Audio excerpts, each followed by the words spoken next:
Hi, boys and girls. Mrs. Branish here. I'm going to read to you a few chapters of Don't Tell the Nazis today. So enjoy. Chapter 1, The End of Them. June 28th, 1941, in Ukraine. I huddled close to my sister under the comforter and prayed that we'd live through the night. At any moment, the door might burst open and we could be dragged from our beds. Another gunshot, running footsteps, screams. A low, growling boom. The bedroom flashed bright for one brief moment, and I saw the terror on Mama's face as she pointed the pistol toward the closed door. The room plunged back into darkness. Silence. Moments passed. Christia and Maria, whispered Mama, try to sleep. Maybe the Soviets will be gone by morning. How I longed to get back to what it was like before the war, with enough food to eat and without having to walk with my eyes cast to the ground, afraid to speak to a friend for fear of being arrested. I lay back down on my pillow, listening for the next volley of gunfire. We had all heard that the friendship between the Germans and Soviets had fallen apart and that the Germans were pushing out the Soviets. But as that happened, the Soviets were like angry bees, attacking us civilians and stealing all they could as they fled. Civilians are people who are not in the military.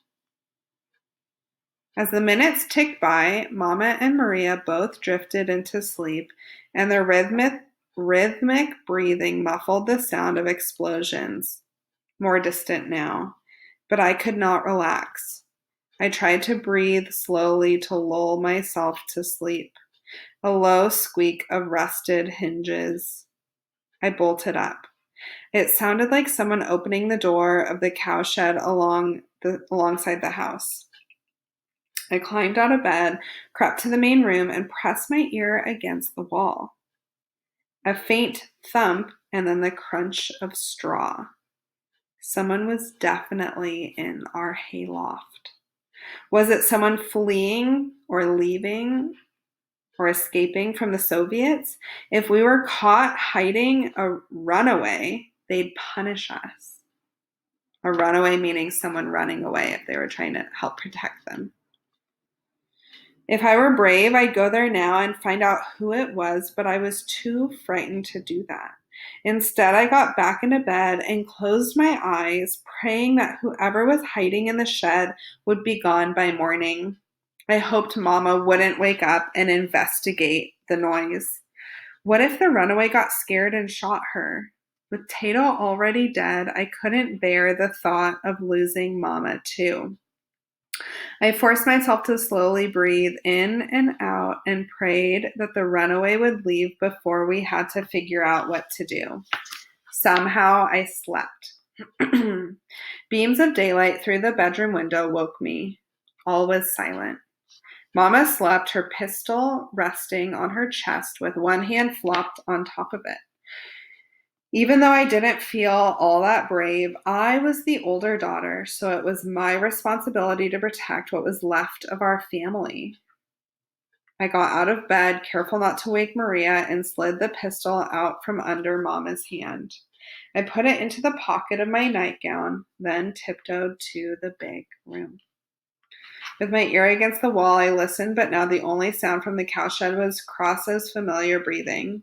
I peeked out at the road from behind the curtains. No soldiers. I grabbed the milking pail, opened the front door, and stepped out. And that's the end of chapter 1. Chapter 2, In the Loft. It was almost too quiet. Across the road, the Seagull's house was dark. Beside it, St. Mary's Ukrainian Catholic Church stood boarded up and silent, but there was a flicker of a curtain from the window of Father Andrzej's house just beside it. Was his wife checking to see if it was safe to go out yet? I stepped into the shed and put the pail down, then held the pistol with both hands and twirled around.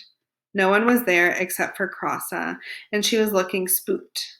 She stomped one hoof as if she were agitated from last night's explosions and gunfire. Any intruder would have made it that much worse. I held the gun behind my back and put my face up to hers. Shh, I whispered, rubbing the bridge of her nose. I climbed the wooden rungs to the loft, holding the gun in one hand.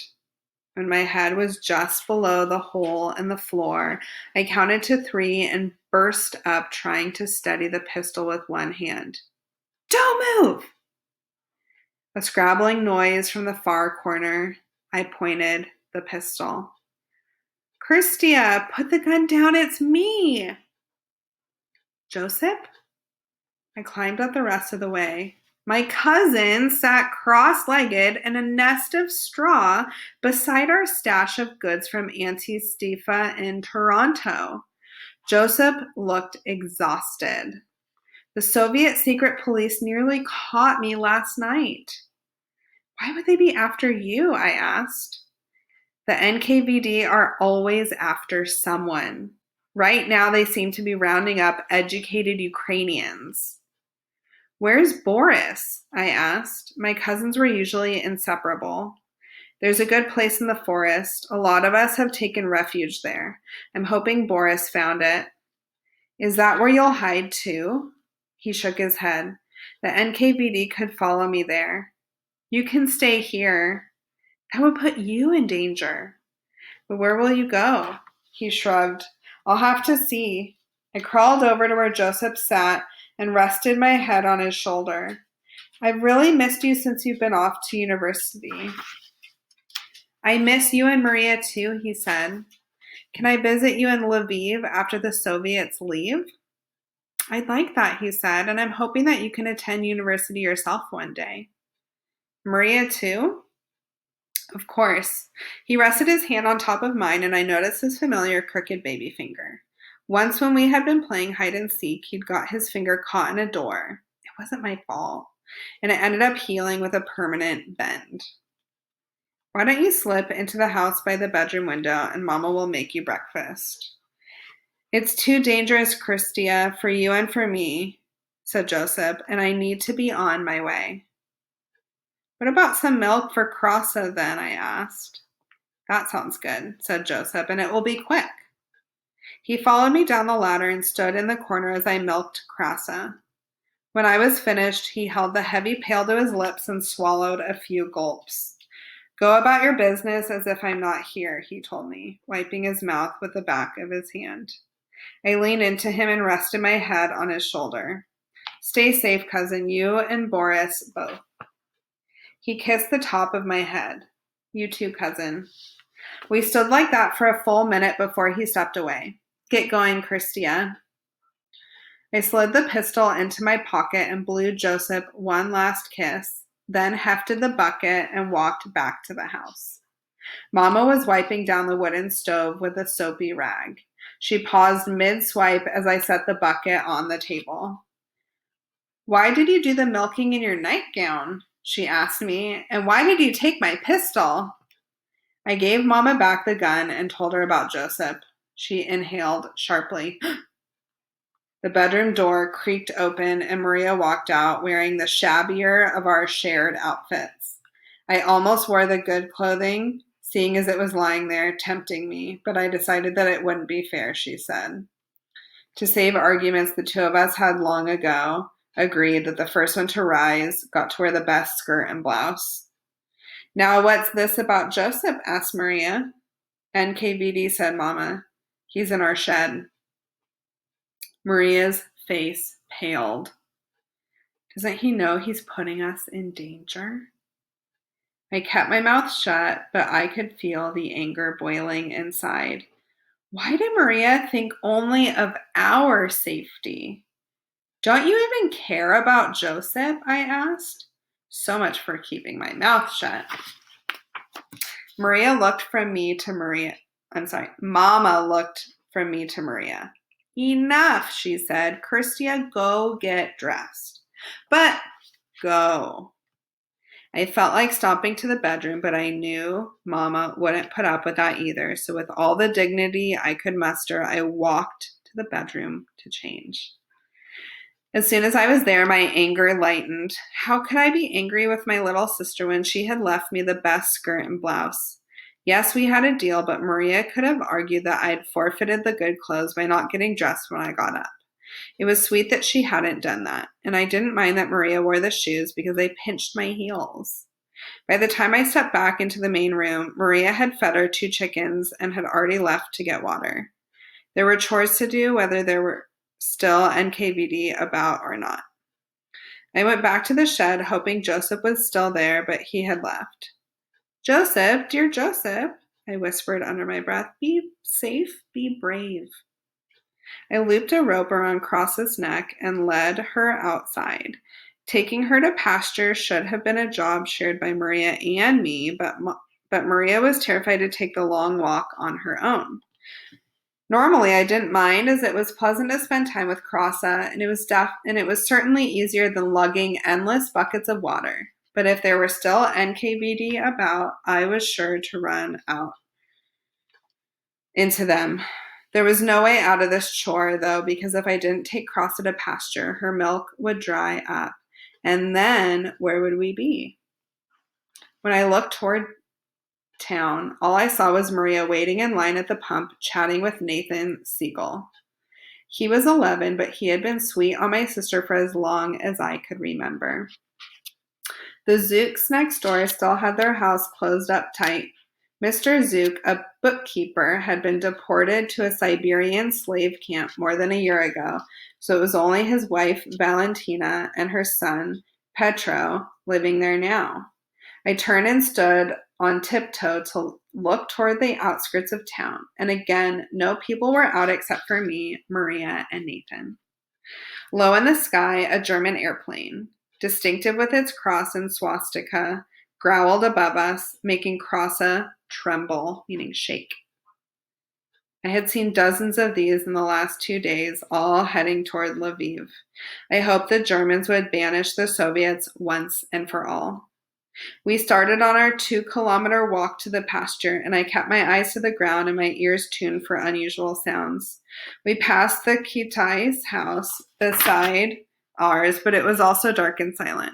Mr. Kitai ran a school supply store, and Mina Kitai was a doctor.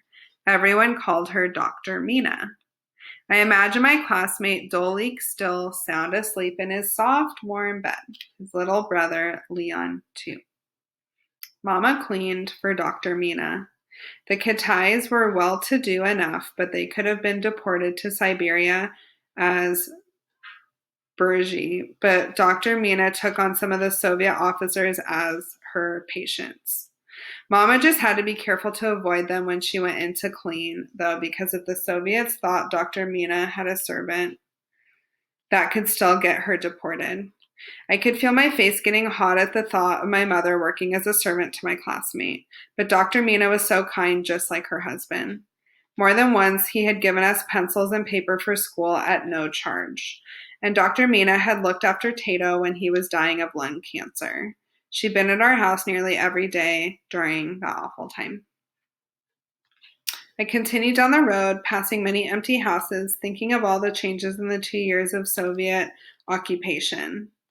Of the 4,000 or so people who had lived in Vitebsk before the war, only 800 were Ukrainians, with about 1,600 Poles, meaning Polish people, and the same number of Jews. When the Polish government had held power, they put a quota on Ukrainians in professions and trades, so most couldn't afford to live in town. They could only be farmers. On our entire long street of St. Olha, Karl Marx Street now, according to the Soviets, we had just 4 Ukrainian families, us, Uncle Roman, and Auntie Ernya Feduk, because of our blacksmith shop, the Zook family, and Father Andrzej and his wife, Anya. The surrounding farmlands were the opposite, mostly poor Ukrainian farmers with just a few Polish and Jewish families mixed in. At the beginning of the occupation, the Soviets were kind to the poor, but they terrorized the wealthy, meaning mostly the Polish people. Many were killed or deported to slave camps in Siberia. Now it seemed they were turning on the Ukrainians. All at once, I heard footsteps behind me. My heart raced. but it was just Uncle Roman, my father's brother. He stepped in beside me, mopping his brow with his yellow handkerchief. Christia, my slow niece, he said, it looks like we're both late this morning. It took a long time to get Lysa out of her stall.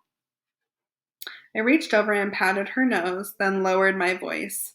Joseph was hiding in our shed this morning, but now he's gone. Ah, Uncle Roman said, thank the Virgin Mary that my son is safe. Did he have any news of Boris? Hiding in the forest from the Soviets, Joseph thinks. Uncle Roman's shoulders relaxed. When Boris and Joseph had lived at home, they would alternate taking Lysa to their pasture, and we often walked together. Since they'd gone to university, it had fallen to Uncle Roman to walk the cow himself. He didn't seem to mind, though. It gave him a break from the blacksmith shop, and he'd often meet his friends, and they'd chat as their cows munched the grass. Uncle Roman's pasture was just beyond mine. Before he took Lysa there, he gave me a stern look. Wait for me when Krasa is finished grazing so we can walk back to town together. It's not safe with the soldiers about.